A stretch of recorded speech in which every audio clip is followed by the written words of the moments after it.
Le 11 juin dernier, le gouvernement américain a annoncé de nouvelles mesures de dénaturalisation et a fait du processus de dénaturalisation une priorité pour les agents d'immigration. Typiquement, il a toujours été possible d'être dénaturalisé pour ceux d'entre vous qui avaient obtenu votre nationalité via en y postulant, si vous avez commis certains crimes aux États-Unis ou d'ailleurs à travers le monde, tels que des crimes d'espionnage, des crimes de trahison, des crimes contre l'humanité et avez peut-être omis, même par erreur, de mentionner un crime que vous avez commis dans votre demande de naturalisation.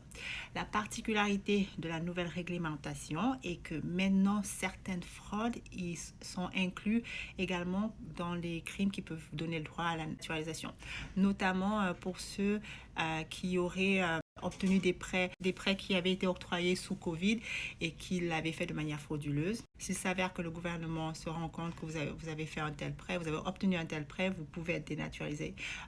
Les personnes qui commettent des fraudes pour Medicaid et Medicare sont également à risque. Toute fraude, que ce soit des fraudes contre le gouvernement fédéral, fraude contre des individus, fraude contre des compagnies peuvent donner droit à une dénaturalisation. Ce qui fait un peu peur, c'est que maintenant, l'USCIS, donc les agents d'immigration, peuvent introduire une procédure de dénaturalisation pour toute autre catégorie s'ils trouvent qu'il y a un intérêt à ce que vous perdiez votre nationalité américaine. Donc, ici, notamment pour des personnes, pourquoi pas si vous postez pas mal contre le gouvernement actuel sur vos réseaux ou vous supportez des causes qui sont contre l'intérêt national, potentiellement, vous pouvez vous voir signer en justice pour commencer les procédures de dénaturalisation.